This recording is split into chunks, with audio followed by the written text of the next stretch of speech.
Hello. So, it is time for a new season of singles. It's been a while since I've actually played singles, but I'm pretty excited. This is OFC Season 11. So, yeah, I actually uploaded Season 10, which was an accomplishment.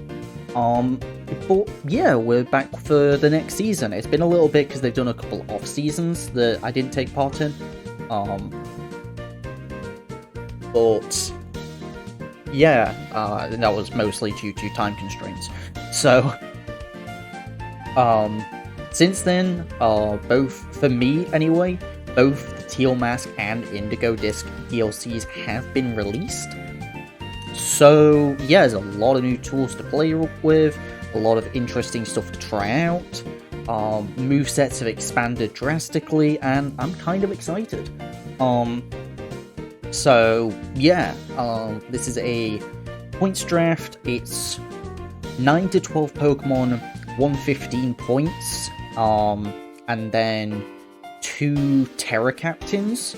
The maximum points for the actual Terra Captain is an 11-point Terra Captain, and then but you have to get 2. So if you get an 11-point, you have to get at least a Pokemon that costs as more, like, that you can make a Terra Captain, so you can't just draft the 1. So this was something that I kind of didn't factor in that well last time. Granted, I had, I think, an amazing Terra Captain with Glastrier, but it meant that I didn't have a good second Terra Captain because I had Dunsparce and it was never brought. Actually, no, I brought it once in a meme week, but yeah. So yeah, I had a couple ideas that I wanted to go with going in. And I had 2 kind of philosophies. I had a kind of upper end plan on what I wanted to try and use, and my Terra Captains. I decided pretty early in the process what I wanted my Terra Captains to be. So, in fact, I'm pretty sure that was like the first thing I did on what I wanted them to be. This is a 16-person draft. Last time we were in OFC, we did 2 divisions of, or 2. There's 32 people total, but there's two 16-person divisions. And before we were doing pools of each one, so there was 2 pools of 8. But this time it was a full 16.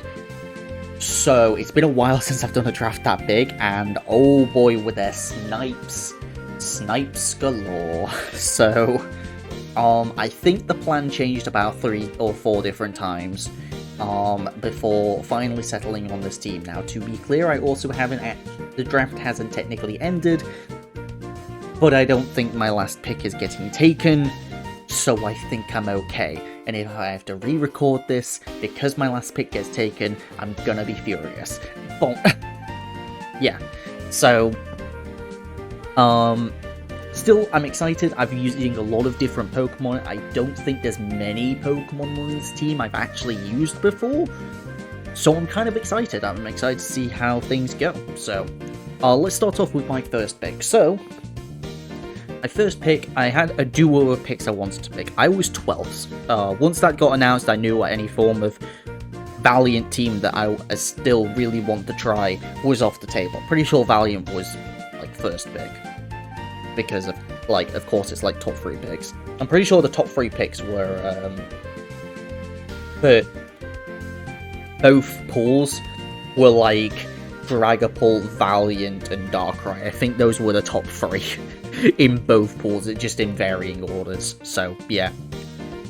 But with a 12th pick, it meant I couldn't get anything super crazy, but there was a Pokemon that I did want to use, and I kind of wanted to use it for a while, just because it's so versatile. It's not, like, I would say the flashiest Pokemon, but it's versatile, it gets the job done. It can be disruptive, it can also just clean up games, it can sweep, it can be bulky. You can kind of do whatever you want with it. And that is the Mr. Cheese String himself, a Goldengo. So, off the bat, amazing typing, Steel Ghost, it has 3 immunities, a bunch of resistances, an amazing ability in Gold to be immune to status moves, which means this is the best way to block hazards. So yeah, that's amazing. Great stats, like the attack you don't use, but otherwise, like, good HP, great defenses, good enough speed that you can use it as a pretty good Scarfer and also just outspeed a lot of bulky Pokemon. An amazing special attack stat, along with an impressive move pool for both supporting and being offensive. Obviously, Make It Rain is an incredibly powerful move that needs no introduction at this point. People know how strong Make It Rains are, but combine that with Shadow Ball, Dazzling Gleam, Flash Cannon, not Flash Cannon, why would you use Flash Cannon, but Make It Rain, Focus Blast, I think I said Shadow Ball, Psychic, Thunderbolt. It can do a lot of damage, on top of having Nasty Plot to even set up as well. Meaning you can just bulk it out and just then Nasty Plot to get your damage. Power Gem as well as offense. On top of that, it also gets Recover, which means you can actually keep it alive. One of the things I really liked about using Jirachi in the past was the fact that it was a Steel type with Recovery, and that's very rare. So Goldengo can keep itself going. Apparently it gets dual screens. That's something I learned today. But yeah, otherwise it's just a really solid and versatile Pokemon. It's also really good at just spamming Thunder Waves, like T-Wave, Recover, Dual Stab is just pretty good. Like, you can just kind of take on Pokemon due to the defensive typing, and then just deal some respectable damage back. While also having the option to make this a very good Specs and Scarfmon, especially with Trick as well to neuter like defensive pieces, and also Memento to allow Pokemon to get in, which is really nice. So maybe we'll bring a physical set, we won't, but you know, the option's there. So yeah, Goldengo, really versatile Pokemon. It can kind of do anything it wants, other than hit on the physical side, because why would I? It can be fast and offensive and try and break. It can set up. It can be defensive and bulky and spread status around, which then it can utilize with Hex. Goldengo can really do it all. And it's also kind of a no-nonsense kind of Pokemon where it's just like, I have good as gold. Like, you're not gonna do anything stupid to me. So, really great Pokemon to start the draft off, and I felt really comfortable just picking Goldengo. Never used it, I wanted to use it, I think it's a great Pokemon, so that's what we went with for our first pick. I can't really say anything else about it, it's just good. It's just it's good as gold. So, yeah, that's our Goldengo. And so for our round 2 pick, did I mention what pick order I was in? I was 12th. Yeah, so I said I was 12, and out of 16, and immediately I get sniped. So one of the Pokemon I did want was Great Tusk. Now obviously hoping for a round 2 Great Tusk is very unlikely, fair enough, but that was my backup to Hisuian Samurott, who I wanted, and it was taken. So I had to reconfigure everything immediately, because the whole plan was to go Hazard Stacking plus Goldengo. So things had to change. With me having to kind of finagle a new plan, though, I still needed something else coming back to me. So I kind of looked at what else was on the board and decided, okay, I think I just need to take a really good Pokemon. One that can benefit from Goldengo, and at least, like, has some sort of synergy with it. And I found a pretty good one. It was also a Pokemon I kind of looked at and went, yeah, there's no way this makes it past this round, if I let this go.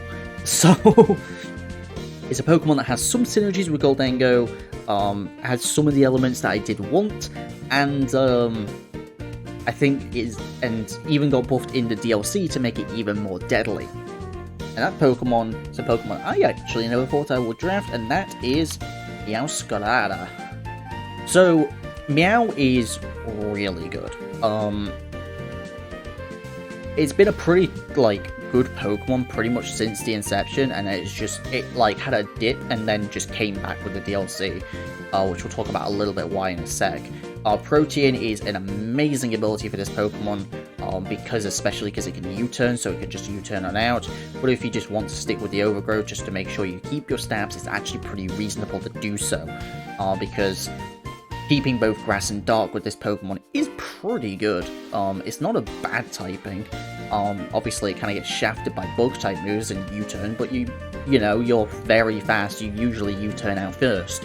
So it's really good, but if you want to make sure you've got your ability to change typing, you absolutely can, and make sure you get stab bonus on all these incredible moves that Meow gets. Obviously, you've got the most notable in Flower Trick, which is just also a no-nonsense move. Doesn't miss, always crits, amazing. Knockoff, something that's really nice with Meow, just having a really strong knockoff user, because you're so fast and relatively strong, plus it's stab. Alongside that, you've got low kick, you've got the play rough, you've got the sucker punch for priority, you've got thunder punch, and the big one that came in this DLC was triple axle, which is why Meow went from 16 points to 18 points. Gholdengo was 16 points, but Meow went up because a lot of the Pokemon that would normally check it no longer do. Notably, bulky flying types like Zapdos were kind of the big thing before, but not really anymore. Meow kind of beats it one-on-one, unless you get staticked and then you're sad. But Meow is super, super versatile, even without just being like, yeah, I'm just going to do damage. Because obviously Meow is great at doing damage, but it's also pretty good at setting hazards, and as I still have the Gholdengo that's really good at stopping hazards being removed, so it's still a really good idea to have something that can set hazards. And while I don't want Meow to be setting hazards ideally, it can, and I think that's important. Like, it can just still be dual stab, U-turn, plus a spike, either spikes or toxic spikes. Immediately having access to both is great.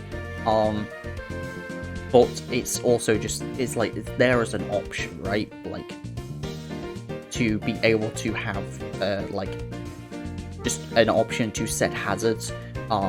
So I think Meow's just an amazing Pokemon. And also has some synergy with Gholdengo, obviously not typing-wise or with the Steel and the Grass. But, with the, change on music. With the Ghost and Dark typing, which means, the Ghost and Dark moves that would come Gholdengo's way, can be sponged a little bit Meow. It's not the bulkiest Pokemon in the world, 76, 77, it's not great, but it's, it's manageable.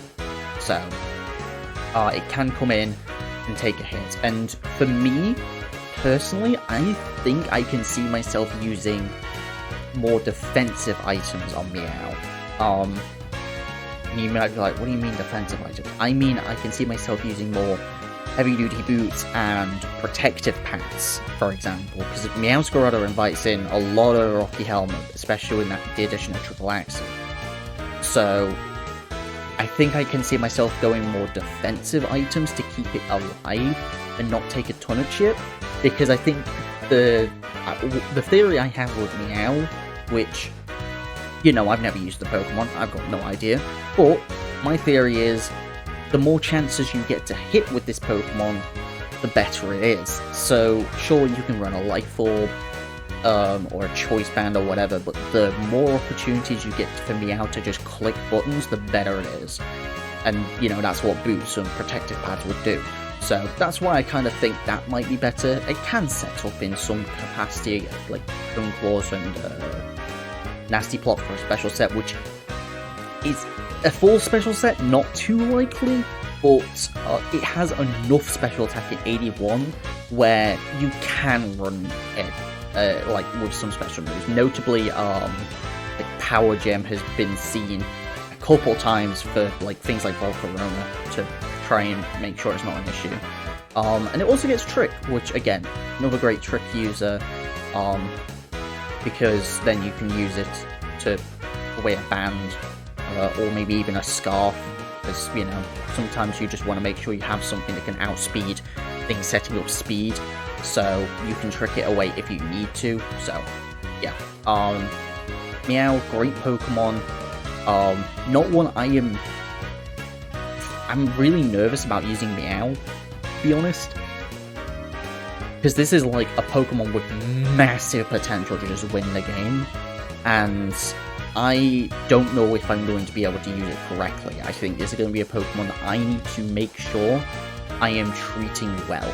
Because if I don't treat it properly and just kind of throw it out there and expect it to do things, then it's not going to do anything. I need to make sure it gets the opportunity to click the buttons that win the game. So, rather than just throwing it out there and hoping clicking buttons will work. It's not going to be a guaranteed working strategy.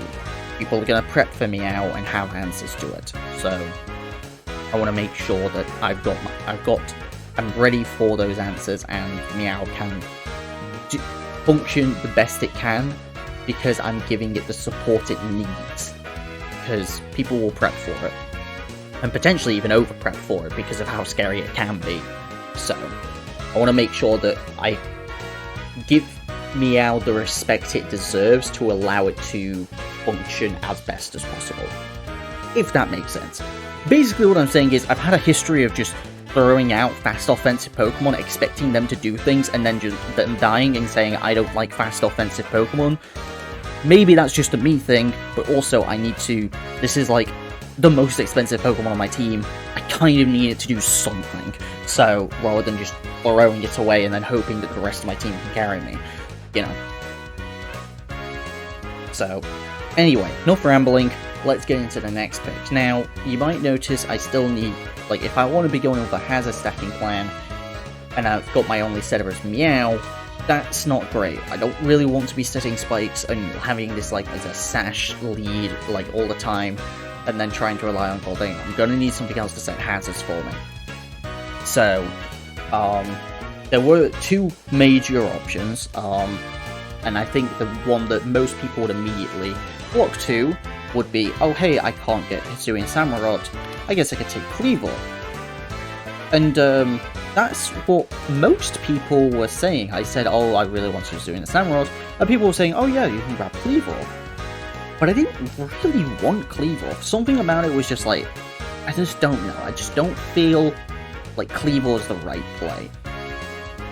So instead I settled on a different Pokemon that I think is going to be very interesting to use as well, and I think is also going to be a Pokemon that's going to be a test of skill for me to use, because I think this Pokemon is more than what it's normally known for, and that is probably, I would say, the queen of hazard setting herself, Glamora. So, Glamora is known pretty well, even to, I would say, casual Pokemon players, which isn't to say that, like, I'm competitive, but, you know, I play competitive Pokemon, I suppose, but, like, even people who don't, like, play a ton of 6v6 singles know about Glamora, know about its Toxic Debris ability to set up T-Spikes, and know that it can just sash lead, set Stealth Rocks, and die, and it's great at being what it is. However, this is a Pokemon that does not have to do that, and as a result, this is going to be a very skill-testing Pokemon on my end. For starters, it actually has another good ability in Corrosion, which means it can poison other poison types and steel types, which is great. So yeah, that's always a good thing. And it also has a ton of really good offensive coverage to make it actually a really good offensive Pokemon, because sure, I can sash lead it and, you know, let it die, but that's wasting its massive 130 special attack stat, and a little bit higher than Goldengo speed at 86, and decent bulk to be honest. Like, the typing's a bit because it's Rock Poison, but hey, Rock Poison types have been good before. You've seen Nihilego do it. And speaking of Nihilego, with this second DLC, it actually got access to, where are you? Meteor Beam. Meteor Beam returned and a few Pokemon got access to it, and Glimora is one of them. So, that means this Pokemon now has a new access to the offensive. I'm going to have a look because I haven't seen... I've looked a little bit of Glimora, but I kind of want to see... It does get Rock Polish. Okay. I was looking to see if it got a speed boosting move to see if I can use a Rock Polish, like a speed boost move plus Meteor Beam set. Because that doesn't seem too bad. So, yeah. Offensive coverage, like the door stab between either Power Gem or Meteor Beam, depending on if I want to run that or not. Sludge Bomb / Sludge Wave, with Dazzling Gleam, Earth Power, and Energy Ball, and I guess Flash Cannon as well. Gives this Pokemon a lot of offensive potential, and as a result, I need to know when to make it offensive and use it as a Special Breaker. Slash Cleaner, because it's got a good speed stat for being Scarfed. Or if I want to use it defensively, or if I want to make it so it is doing its hazarding role as well. Like, you know, the Glimora is a good Pokemon, and I feel confident in saying that, so... Alongside this, it also gets access to Mortal Spin, something I always forget about Glimora, because I even forgot it when drafting. Because my next pick ends up being a spinner, because I was like, oh yeah, I think I want a reliable spinner, and completely forgetting that Glimora gets spin. But honestly, I'm kind of still okay with that, because Glimora is kind of like a weird one to be spinning with, because Glimora, like, as I've said, all these different things that Glimora can do, why am I also trying to spin with the thing? So, this means that it doesn't have to spin unless necessary. It's also a grounded poison type, so toxic spikes on the opposing side is kind of not as bad to deal with, so yeah, no, it can really do a lot more than what it initially appears, which I'm really excited about, and I want to again, like Meow, it's going to be a skill testing Pokemon. And quite a few of the Pokemon on this team are actually a little bit skill testing, so I think this is going to be a difficult draft to use, but the pieces are absolutely there to make it work. So, I'm excited though. I'm excited to try Glimora. I think it's going to be a really fun Pokemon to use. So, I mentioned my next pick, and if you notice, so far we've got Gen 9 Pokemon. Like, we've got Gen 9 Pokemon. But now it's time to go back, and go back to a classic, and one of the earliest rapid spinners there is. One of the most reliable. Because while initially I wasn't super concerned about having hazard removal, on my original plan I was just going to start Sand Slash and be like, yeah, that'll do for my spin, also forgetting that Glimora could spin, but hey ho. But my water type slot was also now open. So I decided to pick up Blastoise. So, those who have been around for a little while know that I love this Pokemon's Mega counterpart. In fact, I have won a Draft League with the Mega counterpart. It's my only single Draft League win, but I have won with it. So, I haven't got the opportunity to use regular Blastoise yet, and I'm kind of excited to do so. So, the advantage to regular Blastoise, thankfully, is the fact that this can actually use Shell Smash, unlike Mega Blastoise, which it's normally banned from. So that's amazing. The stats are overall really solid. It actually can go physical, because it's only got 2 less attack. And, you know, with things like Aqua Jet, and it actually got Wave Crash in the DLC, which is kinda sick. And I think Earthquake as well, I'm pretty sure it's always had Earthquake. So like Wave Crash Earthquake on a, what's it called, on a Shell Smash set is perfectly reasonable. but also it can be defensive with Rapid Spin. It gets access to Flip Turn, which is amazing. Haze, forgot about Haze to be completely honest, pretty sure, yeah, it gets Iron Defense Body Press. It gets the special coverage, which Mega Blastoise is known for, you know, the Aura Sphere, the Dark Pulse, the not Flash Cannon, that doesn't get boosted by Mega Launcher, because I have to remind myself. But Ice Beam, just spamming Surf, it doesn't get Scald, not a lot of water types do, that is a novelty. Mirror Coat, which can be cool, I might keep that in the back of my mind. Yawn's also really nice, and Roar as well, just be able to phase things out. So it's got a lot of good defensive utility, but it's also got kind of the setup potential offensive Pokemon as well, which people have to be ready for. So, it's, again, another really versatile Pokemon that has a lot of different things it can do. So, again, it's going to be a test of, okay, am I going to have to, like, I need to not focus in on the fact that, okay, sure, this is, you know, the bulkiest Pokemon I've drafted so far, but that doesn't mean it has to be the defensive backbone of this team. It's defensive, but it doesn't have to be the defensive piece every single week. So, that's something to keep in mind for myself, and hopefully I can make sure that I don't rely on this thing being a just a defensive piece and actually get to use it offensively. And speaking of offensively, my favourite thing, Rapid Spin plus Speed. So I could use its offensive spinning because it's got a pretty decent speed stat. I think this is the speed stat where if you go +1, you get to outspeed Pult. Let me check.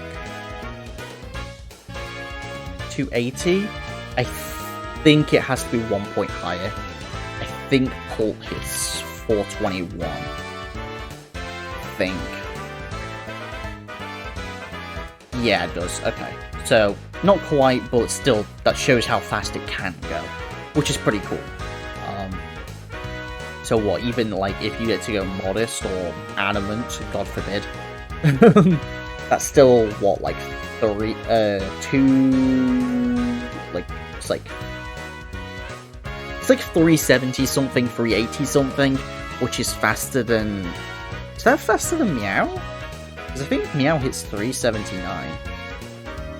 Yeah, it is. I think that's potentially faster than Meow, which is kind of cool. So, yeah. This is the first Pokemon that I had the option to Terra, but I'm choosing not to. Now you might think, that's crazy, why would you not make Blastoise a Terra Captain? Well, I had some other ideas on what I wanted to use as Terra Captain. I felt like also if I made Blastoise a Terra Captain, it would be kind of forced into more of an offensive role, and I didn't really want that. So, the next Pokemon I picked, however, is, and this one I dipped a little low for, so to keep you informed on points against 115 points total. Baldengo was 16, Meow was at 18, Lamora was 12, which was just out of the Terra Captain point range, and Blastoise was 10. This next Pokemon cost only 6 points, and I went super low for it this early, because once I had this core of 4, I kind of had like a good baseline, and I had very few things that I really wanted, and a lot of them I actually had backups for. So, I chose the one Pokemon that I felt at this point I didn't really have a backup for. Now, as I say, this is going to be my Terra Captain.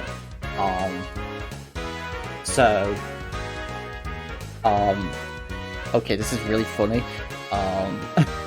So, the draft is actually just gotten back to me, and the Pokemon I want is still available, so I will be taking it.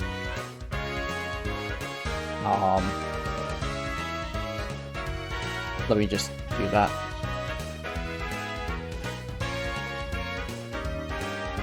So yeah.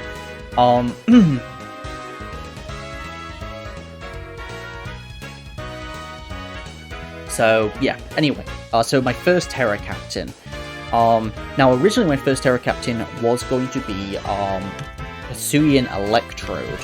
Hisuian Electrode was 6 points, and paired perfectly with the Pokemon I wanted with my other Terra Captain. But as you can see now, I have a Meowscarada, so going with something a bit different. So instead, I ended up grabbing another 6-point Pokemon that I thought was pretty good as a Terra Captain, and can be used both defensively and offensively as a Terra Captain. And that Pokemon also gives us our ground type in Sandaconda. So I've been watching a lot of draft content, and Sandaconda has actually quite impressed me. The stats actually look pretty decent. I think I actually technically have drafted this in GSE Season 3 when it was a low tier draft, and this was kind of like a middle of the pack ground type you could get. But no, recently this Pokemon has quite impressed me from what I've been able to see with it. It's great bulk. You can invest in the special defense and actually still make it really tanky. So, and also nice ability in Shed Skin, which means it can kind of sometimes just ignore status, which is great. But then it's also got a lot of defensive and offensive utility. This can be a really good defensive Pokemon, especially with Terra, to remove some of its weaknesses. And also just be like the right defensive Pokemon for Terra, which is great, especially with things like Stealth Rock. You can rest and have the Shed Skin chance. And you got Glare as well, just to be super annoying, as well as being able to do decent damage. Like, this is still uninvested 107 attack. That's still gonna do good chunks with Earthquake. But also it has the opportunity to set up with Coil, which is amazing.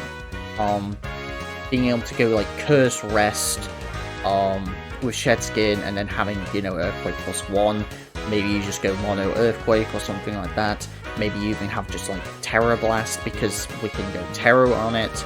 And there's a lot of great defensive Terra typings, but also a lot of good offensive Terra typings as well. There's also, unironically, not a meme, where are you? A Scale Shot that this thing got, which is kinda cool. This means that if you do invest in speed and you start getting Scale Shots off, you can actually do some pretty good damage, especially with something like a Terra Dragon, which removes a couple of its weaknesses that it would be weak to normally anyway. So it's kinda cool. I'm really interested to see how it does. It's a very early pick for this kind of Pokemon, but yeah, I'm excited to try it out and see how it does. At worst, it can be Glare Spam with rocks and still be very annoying. So yeah, really excited to use this Pokemon and see how it does. So yeah, that's Sandaconda. Our round 5 pick. And at the time, that was the lowest drafted Pokemon. So yeah, a lowest point drafted Pokemon. And as I say, kind of didn't really have a great backup for it, because nothing could quite do as much different things as Sandaconda. So yeah, so we're going to pick 6, and now we kind of start getting into what I like to call categories of Pokemon. So I had a couple things at this point, well, not at this point, but once I got to Blastoise, and I kind of planned things out, I was like, okay, I want certain things in the team, like certain roles, and I have multiple choices at them, and I'm happy with pretty much all of them. So for this one, this was the role of the electric flying type, and let me also say higher tier electric flying type. Sorry, Rotom fan. So yeah, I kind of had basically an option between Zapdos or one of the Thunderuses. And while I ended up with the one I least wanted out of the 3, it's still a very good Pokemon, and I still am really happy to use it and try it out. And that Pokemon is Thundurus Incarnate.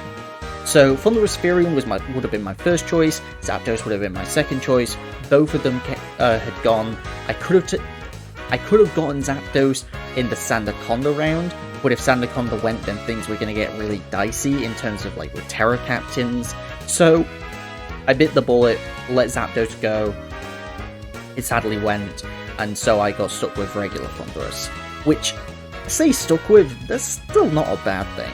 I'm just not as big a fan of some of the elements that it offers. For example, I didn't feel the need to have its speed stat because I had some other Pokemon that were potentially options to have this kind of speed stat at 111. I had some Pokemon, for example, around that 110 range. And the attack stat's a bit like, why? I can use it physically, I suppose, but like it's going to be more of a special attacker. And I was hoping to use the fact that Thundurus Furion, while more just specially offensive, doesn't have to invest as much in the offense to still deal good damage while also being able to bulk out. However, there's a good amount of things that Thundurus Incarnate does on its own. First of all, if I needed more reasons to stop people from trying to set up on me, to remove hazards, hey, we've got Defiant now, so we can go for a physical Thundurus set, even though I just complained about it. That was my thought process at the time, but now things have changed. So, because I've actually had this Pokemon for like a couple days, and now I've thought about it more, and I'm like, hey, this Pokemon's actually not that bad. So, yeah, this can be a physical or special offensive threat, and is pretty good at it. It's also a great just pivot due to its typing. I just wanted an electric flying type. That was my goal. I just wanted an electric flying type that was good, and yeah, it's good. One thing that's probably the best stat out of the three is being able to knock off, and having more Pokemon with knock off and being able to remove boots is great. And there's also another Pokemon that's really good at spreading paralysis, which is kind of a theme, I guess. Zapdos would have been as well with Static, but you know, priority Thunder Waves are priority Thunder Waves. You can't really go wrong with them. So yeah, it's got some interesting support options as well. But notably, you know, it's got things like Taunt, which is great, especially Prankster Taunt, to stop potential setup from getting too out of hand. And if VGC's proven anything, you can bulk out Thundurus and it will take some hits for you. So yeah, there's nothing wrong with that, and it's got good coverage as well. You know, it's got the Grass Knot, it's got the Sludge Bomb for the fairies, it's got the dark moves on physical or special sides, it's got Focus Blast, and even like acrobatic sets aren't unreasonable on this Pokemon. So yeah, I'm excited to see how this goes. I think this is probably going to be the weirdest one for me to use, because it's gonna take a little bit for me to get my head around, to be quite honest, and being like, okay, what am I going to try and do with this thing? But it's versatile enough to be bulky and then do supporting things like just like T-Wave knockoff U-turn stab is absolutely pretty reasonable, and you can just kind of bulk it out and still deal pretty good damage, while also just being able to potentially have setup options because you've got Nasty Plot and Bulk Up for the physical side. It can be mixed as a result as well, which is kind of cool. So maybe like I say, like Thunderbolt knockoff U-turn is pretty reasonable, and the knockoffs and the U-turns, even on a Method, are still going to be doing respectable damage. So yeah, I'm interested to see how Thundurus goes. I think it's the Pokemon I'm probably the least confident in, other than Meow. Again, it's another frail, fast Pokemon. And I'm even less confident in using Thundurus. But hey, we'll see what happens, I suppose. I think I can make it work. I think. We'll have to see. So, I'm gonna take a second to take a drink, because I've been talking for like 35 minutes.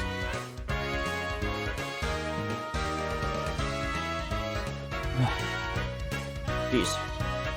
35 minutes? It's been a while. 40? Oh my god, I've been rambling. But hey, these tin builders are normally long. Maybe speed up just a tad.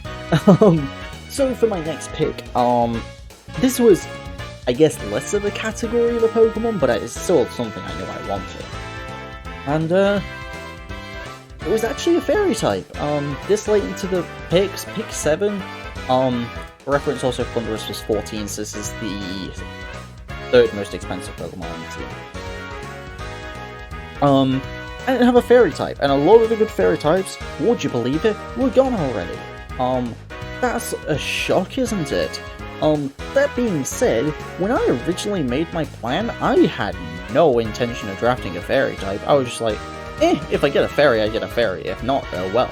So, I still had that kind of mentality. I was like, okay, well, if I get a fairy, I get a fairy. But I don't want it to just be, I'm picking a fairy type to have a fairy type, right? Like, I wanted it to do more than just that. And, what really caught my eye into the early stages of prepping, that I was like, huh, that could work, and I kind of like just left it on the plan for a while, and then kind of came back and was like, yeah, no, this is the right fairy type for my team. And that Pokemon is Ribombee. Another fast throw special attacker, but let's be real here, Ribombee does a lot more than just be fast and frail and hit on the special side. It can gather honey! I don't know why I made myself laugh with that. Ribombee is, I mean, I feel like at this point in Generation 9, infamous for setting sticky webs. Mostly because if you were out of the loop for a while, Ribombee was at one point in top 10 usage in Ubers. Because of being the fastest sticky web user. It also gets, what's it called? I think that also what was really funny was people were using Imprison, Imprisoned on their Ribombees to win the Ribombee war. But it also gets Stun Spore to slow things down and be super annoying. Like I say, Sticky Web is the big one, and that's something else that this Pokemon offers rather than just being a fairy type, which is amazing. So it can offer utility and just be like, hey, I've also got another set of hazards. I've now got all the hazards, you know, I've got the Stealth Rocks on 2 different Pokemon, Spikes on 2 different Pokemon. Yeah, Spikes on 2 different Pokemon. Toxic Spikes on 2 different Pokemon, and now I've got the last one, the Sticky Web. It also is actually a really good door screener because of how fast it is. It's the fastest Pokemon on this team. I will spoil it now, because it's 1 point faster than Meow. But despite, you know, it's sharing pretty much the same speed stat as Meowscarada, I still felt like it was a good choice, especially because, you know, it also can do a lot of damage. It's got Quiver Dance, and that's a very strong move to give any Pokemon. So, yeah, especially with this Pokemon's natural speed, the idea of bringing Scarfers to outspeed, and revenge kill Pokemon that are setting up speed kind of really doesn't work with Ribombee. You can just be like, okay, I'm gonna outspeed their fastest Pokemon that they can realistically bring as a Scarfer that would outspeed this, and then voila, you've got something that can just kind of start breaking through everything because you've got the coverage to do it, especially with things like, oh, there's more music on. Like, I prepare a lot of music because I know I ramble. So, yeah, like, it's got the coverage to do it, it's got the door stabbing, Bug Buzz, and Moonblast. But it got, yeah, it does get Energy Ball. But I was like, I swear it's got an Energy Ball. Those are the main ones. And just Grass, Bug, and Fairy. But, and I guess Psychic as well. But Fairy's such a good typing that it really doesn't matter. Obviously it's kind of walled on Steel types, but something else I actually really like about it as well is U-Turn. I kind of haven't mentioned this up to this point, but I really wanted to focus on offensive pivoting. Because I was planning on setting up a lot of hazards, I wanted them to be able to click, you know, pivoting moves and try and make sure that I had more momentum in each game. Now, some of the Pokemon we have don't have pivoting moves, such as Glamora, Goldengo. I'm pretty sure Goldengo doesn't get Baton Pass, because you're allowed to drive Baton Pass. and Sandaconda. None of these can pivot, but everything else can. Because obviously Meow's great at pivoting, Blastoise gets Flip Turn, Thundurus gets U-Turn and Volt Switch, and Ribombee also gets U-Turn. And while it doesn't seem that great to be like, oh yeah, I'm going to use Ribombee to U-Turn around, with that nice base 55 attack despite it being stabbed, the reason why I think it could be interesting is because a Fairy type defensively was something that I wasn't super concerned about, and obviously a Bug type is, you know, it's a thing, but it's also an extra Pokemon that can resist ground. Obviously, like Meow, not great because it's pretty frail, but it can. It can come in on an Earthquake and then start clicking Moonblast, and it turns out having a Pokemon this fast clicking Moonblast can actually do some really good damage. So that's kind of why I was like, wait, I can just kind of click with this mon if I want to. Which again, versatility. A lot of the Pokemon on this team have that versatility that can kind of do whatever they want. And this is a Pokemon that can. It can set up, it can set up and sweep. It's got Trick and slash Switcheroo, which means it can also be a good like choice user. Again, potentially fast like those Scarf Mons, or just click buttons with Specs Moonblast. And it turns out, in a late game scenarios, just clicking Specs Moonblast can just win games. So, yeah, I think Ribombee has a lot of potential on this team, and I'm excited to see how it goes. I think this is like the second time ever I've drafted Sticky Webs. The only other time I can even recall, because I've done so many drafts at this point, is in GSC Season 2 I had a Requid, which was an amazing Pokemon. I'd love to use that Pokemon again, especially now that it's back, but yeah, now I'm drafting Ribombee, so I'm excited to use this Pokemon and see how things go with it, so. But this is also not a Terra Captain, despite being 9 points, which would pair perfectly with Sandaconda. Now, again, similar to Blastoise, you might think, why would you not Terra this? You could use it so effectively as a Quiver Dance Sweeper. I think Ribombee is too versatile to be just using as a Quiver Dance Sweeper, and I don't want to put that pressure on it. Instead, I'm going to be giving the Terra Captain role to a different Pokemon, and in fact the first Pokemon that was on the draft plan. A Pokemon I left because, until this point, because I saw no one had any,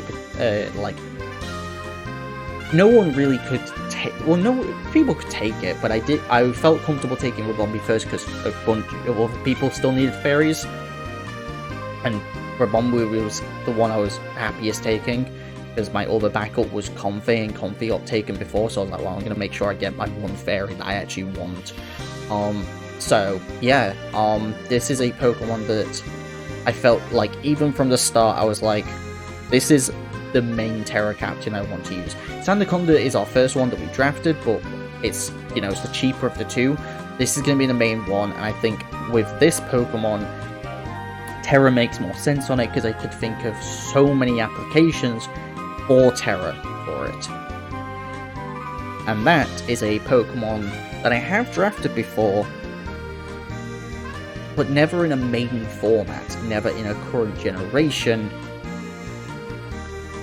And let's see what we can do with a new mechanic given to its disposal. Because while it may not be at full power, and almost never is in drafts, this extra boost to its potential, I think, can make a big difference. And that Pokemon is Blaziken, one of my favourite Pokemon of all time. Notably, this is Blaziken. No speed boost, very few draft leagues actually allow speed boost Blaziken. But, as a result, this is a Terra Captain and our second Terra Captain of the league. I think Blaziken is going to be an amazing Terra Captain. Blaziken, in draft, when it is normally Blaze, still is a great Pokemon. It's a great offensive breaker on the physical and special side, and unlike Thundurus, personally, I think it's great at both. It even can go mixed. One of my fondest memories of watching 6v6 battles was, this is going to really show my age, and if anyone knows, can gets this reference, then they know. They're part of a small few. Was... God, I want to say it was like just before Gen 5 came out, or maybe just around that time. A channel by the name of MTG Xerxes did a mixed tier tournament where they built a team of 2 OUs, 2 UUs, and 2 NUs. And he won that tournament. And one of his 2 UUs was a wall-breaking Blaziken with no speed, and then just overheat superpower to break Blissey plus Steel cores, like Blissey Skarn Bliss or Fortress Bliss or things like that. And ever since then, I've always thought that Blaziken has potential even without speed boost, and I still think that. I think it's a great Pokemon. It's got a lot of offensive greatness that makes it so good. It's got the coverage it needs to be offensive on both the physical and the special side, and he's great at just clicking buttons. It also gets knockoff and U-turn, both great moves to have. Again, pivoting and also just clicking knockoff is great. But Blaziken has really great offensive presence in a game, and I think with Terra it actually gets even better. I don't know if it's good. Do you get Vacuum Wave? You do, yeah, I thought you did. Yeah, let's go. But it has some form of priority, which is kind of cool. But why do I think Terra on this Pokemon is going to be the difference maker? Well, for 2 reasons. One, these offensive stats mean that Big Chicken click Terra Fire or Terra Fighting. Big Chicken click stab move like Close Combat or Flare Blitz. Big Chicken do big damage and probably get kills. Big Chicken do a good job. But also, Blaziken in Draft has a lot of really good setup potential. With both agility and sword stance, and especially the combination of the 2 in double dance sets, it can take over a game very easily, and the difference between Blaziken getting a turn and not getting a turn is massive. So how do you give Blaziken a free turn? By using Terra defensively. I think that might be the difference maker for Blaziken, and what might actually push it over the edge. Because if this Pokemon does, say for example, I bring in Blaziken for free, they have to switch out into a defensive check, like a Bulky Water or something like that, I get up a Sword Stance. Or like an Agility, probably an Agility first, in case they want to bring in something offensive to try and outspeed it. I go for an Agility, they bring in a defensive check, like a Bulky Water type, I Terra into a Grass type, I set up a Sword Dance, they hit me with a Surf, and now they're buggered. I've got a +2/+2 Blaziken with, a Gravestone for every single Pokemon on the opposing team. So, and I guess the last thing to mention, as I mentioned U-turn, in Draft, Blaziken's most classic set of Scarf. It's got the speed tier for it, it's a classic Scarfer, with just the ability to have fast moves that do a lot of damage, but also just being able to click U-turn is impeccable as well. It's got the offensive coverage, it's got the setup moves to get it going, and it's got the ability with Terrestrialization to get that far. I think Blaziken is an amazing Pokemon, and I think I made the choice very early that I wanted to use Blaziken as my main Terra Captain of choice. So, yeah, that's why I've gone with Blaziken, and I'm pretty excited to use it. So, yeah. Going on then, we've got our 9th pick, and this, I had the ability to pick my... At this point I was like, okay, I know what my 10th pick's going to be, because I had some options, but I wasn't sure which one I was going to get. So I had the ability here to kind of pick what would be kind of the last Pokemon, but I ended up picking it 9th, because this was the Pokemon that stuck out to me. And I kind of had the option to pick something that was a bit lower tier, because my last pick's going to be a bit on the upper tier side. And something that kind of stuck out to me was I kind of wanted a normal type, because it would help with some of the ghost offense, and there were a couple of good normal types kind of around the lower tier that I was looking at, but for my more expensive Pokemon I ended up getting, it was one of the ones that I kind of looked at was a bit more expensive, so I was like, I kind of have to dip a little bit lower, and I kind of had some options on what to go with. I was like, okay, because I've got some kind of holes in certain parts of my draft, and like, I could try and fill in some of those, or I could try and just get, I think, one of the better Pokemon. Not really sure. But this Pokemon I saw and I was like, I think this Pokemon that I picked doesn't overlap in like, I'm picking this Pokemon because it's another Pokemon that can do something the team already has. I picked this Pokemon because it does something that the team doesn't have and offers utility that could be useful to the team. And that Pokemon is a Pokemon I've only drafted once, and it's never been in singles, but I was pretty happy with it when I drafted it in UBL Season 8, and that is Weirdeer. So Weirdeer has 3 amazing abilities: Intimidate, Frisk, and Sapsipper. Frisk is an amazing ability in draft because you get to see their items. Great. Intimidate, great ability. And Sapsipper, free immunity. Why not? It also gives me a Psychic type for what it's worth. No real plans to pick up a Psychic type. And the stats are pretty solid, honestly. The defense is obviously low, but the HP is good enough that you can invest in the defenses and it can be quite bulky. But also we can hit on the physical or special side, which is great. And has the ability to do so. It's got great coverage because it's a normal type, on both the physical and the special side, with both Earth Power and Earthquake, Energy Ball, Mega Horn, all the Psychic moves, Shadow Ball, Throat Chop, Thunderbolts. It's just all the good stuff that you could want, which is great. Now obviously when I used this in VGC, it was a great Trick Room setup. That's not really going to be a thing here. But it's just a generally good Pokemon that offers some defensive utility that, with the abilities, that not all Pokemon on my team can do, which is, I think, a pretty valuable thing. Like I say, Intimidate, just having that as an option, I think is really, really nice.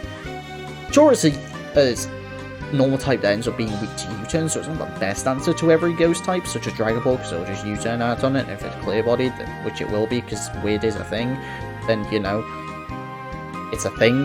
But at the same time, like Pokemon like Gengar, I think might have trouble with this Pokemon, so, you know, that's a great thing. Just being able to handle some ghost-type offense is not a bad thing, and it also has some setup potential. With its signature move, Side Shield Bash, being able to raise its defense, it can kind of get into a point where it's kind of difficult to remove. And with Calm Mind as well, it can set up, it's got Store Power, so it can absolutely just set up Store Powers, Trailblaze / Agility to raise speed. It can also be annoying as it starts statusing things. It's got Roar as well. It can be a nuisance and just deal relatively good damage. Future Sight is also nothing to scoff at, especially on a Pokemon as strong as this. And yeah, I think overall it's just a really solid Pokemon. To just kind of, if a role needs to be filled, where like I kind of need some sort of bulky offense Pokemon that offers me, you know, the Intimidate or Frisk or Sapsipper, any of those amazing abilities, Weirdeer can provide that. The other options I was considering in this slot were Zangoose, because my speed tiers, when we look at the actual doc, well, not doc, but the ball hawk doc to show like the team in full, you'll see there's a speed stats are a bit, there's a bit of a gap that Zangoose would have filled, but I didn't think that was justifiable reason just to pick Zangoose. And Tauros was the other one. Tauros is a great Pokemon, but I didn't think it did something for the team that all the Pokemon on my team couldn't fill that role. So I decided against it, and I went with Weirdeer because it did something that nothing else on the team does. So that's why I went with Weirdeer. As I mentioned, we went a bit lower on the points because it's time to get our last Pokemon. which I drafted, like 20 minutes ago at this point? Yeah, it was like 20 minutes ago. The last Pokemon I wanted was a high-tier dragon. I had 3 options in my head, and unlike the Thundurus time, I actually ended up getting the one that I wanted. I guess other than the fact that when I originally started planning, I wanted a Kyurem. But there was no way that I was going to get Kyurem, because that went like round 3. And I guess also Latios, which went like round 2. So... But I actually ended up getting the one I wanted, and I had 3 options. Going from descending order that I wanted, up. We start with Latias, which I had originally on the team, because I wanted something that was immune to ground, and Latias provided it. It had a great speed tier. If Zapdos was there to kind of fill the gap, didn't really want to do this with have the same speed with Latias as well. But I also felt like if I picked Latias, then I kind of didn't really... I felt like I was going to be forced into it using it defensively. And I used Latias in... I forget the name of the league, honestly. The name escapes me. But when we did BDSP League, which is the time I used Blaziken as well, I used Blaziken in a BDSP League and in the Ultra Sun and Moon VGC draft, so never in an actual current generation, like main format, so yeah. So I felt like Latias was going to be forced into the defensive role, and I didn't really want that. My next option, which I was considering for quite some time, was actually picking back up Hydreigon. I used it before, it had the right speed stat that I wanted, it offered a lot of pivoting potential, it was a great Pokemon I used last time. I'd be happy to draft it again. It was also decently bulky still. But I kind of looked at my team and went, I don't actually have that many physical attackers. Like, I've got some that are kind of mixed and can go physical, and some that lean more physical, some that lean more special. But for the most part, my team is special attackers. I need a physical attacking dragon type. And there was one left at the top that was available, and has gotten, I think, a bad rap recently. People have kind of learned that this Pokemon without Terra is a lot more manageable. But I think I can make it work in a way that I'm excited to try. And that Pokemon is Baxcalibur. So if I had a nickel for every time I have drafted Baxcalibur as the final pick of my draft in round 10, I'd have 2 nickels. Which isn't a lot, but it's impressive that it's happened twice. Yeah, I drafted Baxcalibur UPL Season 10, and sure, it was VGC, but it was more expensive in that format. When it was 17 points there, this was 16 points. Baxcalibur's been getting a bit of a rap recently, for those who don't know in draft, because people have kind of come to the conclusion that Baxcalibur is a lot more manageable without Terra, and so much more manageable that people didn't really realize that it's kind of become less popular. And to be honest, I completely agree. I think that Baxcalibur being 16 points was dumb, and Kyurem should have been 16 points instead of 15. Here we are, though. But I think Bax has a lot more potential than people give it credit for. Obviously, the ability is insane. Let's not get it twisted. And I thought maybe someone would pick it up with a Slowking for chilly reception. That's pretty common. Nope. The Galarian Slowking team has a Gouging Fire, so I didn't think they would be taking it. And the regular Slowking team has the Kyurem, so Baxcalibur is pretty open. Baxcalibur does a lot of damage, and that's kind of what I actually want out of it. I don't care, like, I'm like, cool, it can be a Dragon Dance Sweeper, it can do the loaded dice Scale Shot, and try and win that way with the Swords Dance, and none of that matters. I want to click buttons with this mod. It's got 145 attack. I don't care if people think they're going to be ready for it, I'm going to click the buttons with it. And at the end of the day as well, I've got a lot of pivoting. I think 7 of the Pokemon on my team have pivoting moves, 6 or 7 I think. Might be 6. But I've got a lot of Pokemon that can really easily pivot. I've got to bring in something eventually to start clicking buttons with. And Baxcalibur is a great Pokemon to start clicking buttons with. And that's what I really wanted out of it. I think it's a great Pokemon at clicking buttons. It's got the coverage to do so, and can, I think, just use a lot of damaging moves that will really start breaking holes in teams. I also think that it combines well with my top end, surprisingly.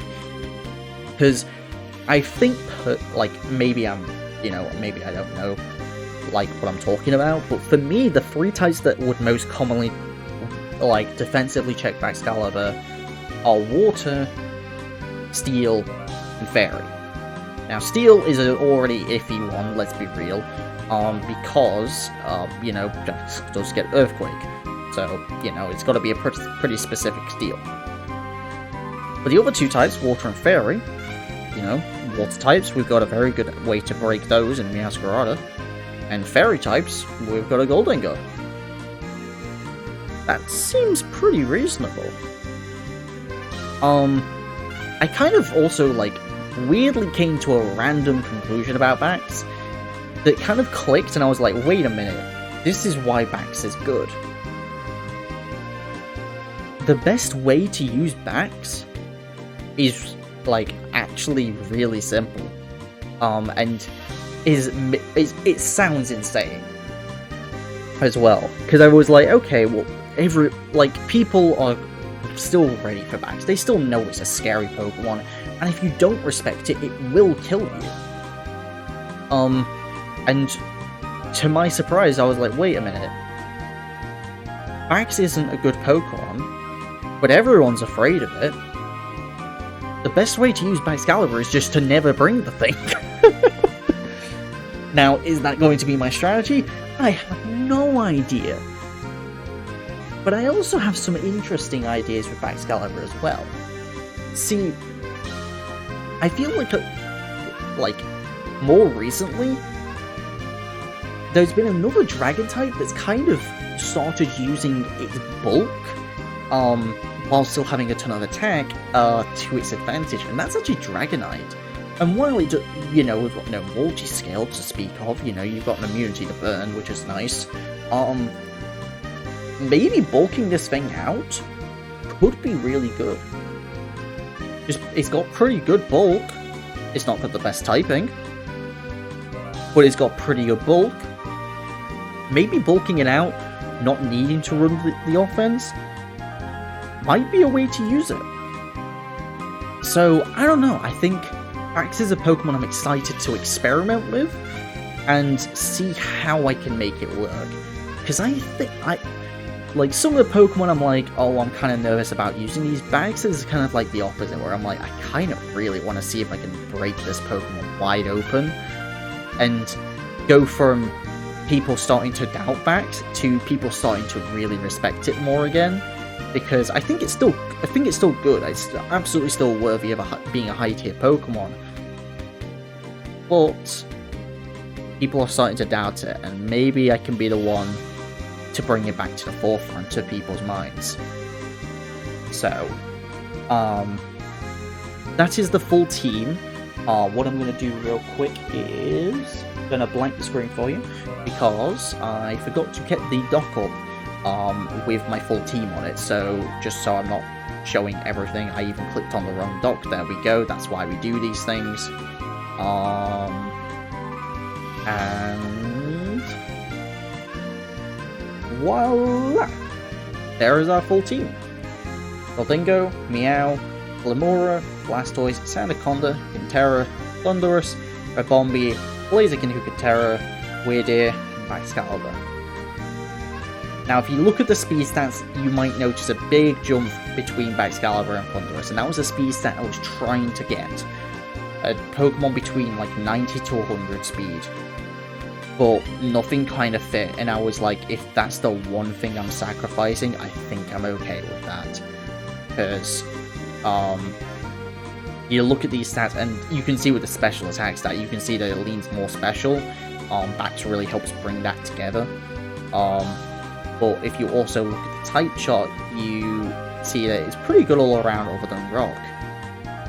That's actually because of a really funny reason that I didn't realize until after I finished this plan. And that's because I've got one of every type with no overlap. I did it on complete accident. You've got your normal type, you've got your fire type, you've got your water type, you've got your grass type, you've got your electric type, you've got your flying type, you've got your bug type, you've got your poison type, you've got your rock type, you've got your ground type, you've got your fighting type, your ice type, your psychic type, your ghost type, your dark type, your steel type, your dragon type, your fairy type. You've got one of every type on the team. You've got great offensive potential, you've got a lot of really good utility, you've got a lot of... You've just got a lot. And you've got every hazard. I realized that it was like... I've kind of, like, accidentally made a team that's like someone's taken a checklist and gone, yes, I want all of these, please. And I did it. By complete accident. So yeah, I think that's really cool. We'll see how things go, but at the same time, I'm really excited, like, to use this. That's why the type chart looks the way it does as well, by the way, because someone made a theory that if a Pokemon was all 18 types, the one weakness it would have is rock, which is, you know, the one red on the screen. You know, we've got a steel and a ground. We've technically got a fighting, but that's also a fire type, so it doesn't really help that much. So yeah, this is the team we're going to be using for OFC Season 11, and sure, it has some gaps, and it's got some Pokemon that I think I'm going to struggle to use, but I'm going to try and overcome that, because at the end of the day, if I use Pokemon that I just feel comfortable using, I feel like I'm not going to get any better, so it's time to use some Pokemon that maybe I'm less comfortable with. But also, a lot of these Pokemon are very new as well. Like, there's what? If you count Weirdeer as Gen 9, that's 5 Gen 9 Pokemon. The only one of which, I mean, I've used Goldengo in singles, in doubles, I've used Bax in doubles, I've used Weirdeer in doubles, I've used Blaziken in no actual current Gen format that actually has a mechanic to it. Well, I guess Gen 8 draft didn't really, but also PDSP was massively neutered on a ton of Pokemon, so it didn't really matter. I've used Mega Blastoise, but never regular. Sandaconda was in a low tier draft. I've never used Thundurus. I've never used Ribombee. So I've got an idea about a lot of these Pokemon and what I think they are going to be best at, but also I understand that a lot, if not, I would say all of these Pokemon are versatile to do multiple different things, and operate on very different axes, depending on how I choose to play it. So, I'm excited. I'm excited to see how things go, and yeah, that's gonna do it, just in time for my music to run out. So thank you very much for watching, and I will see you guys for the first week. Look forward to it, because I sure am as well.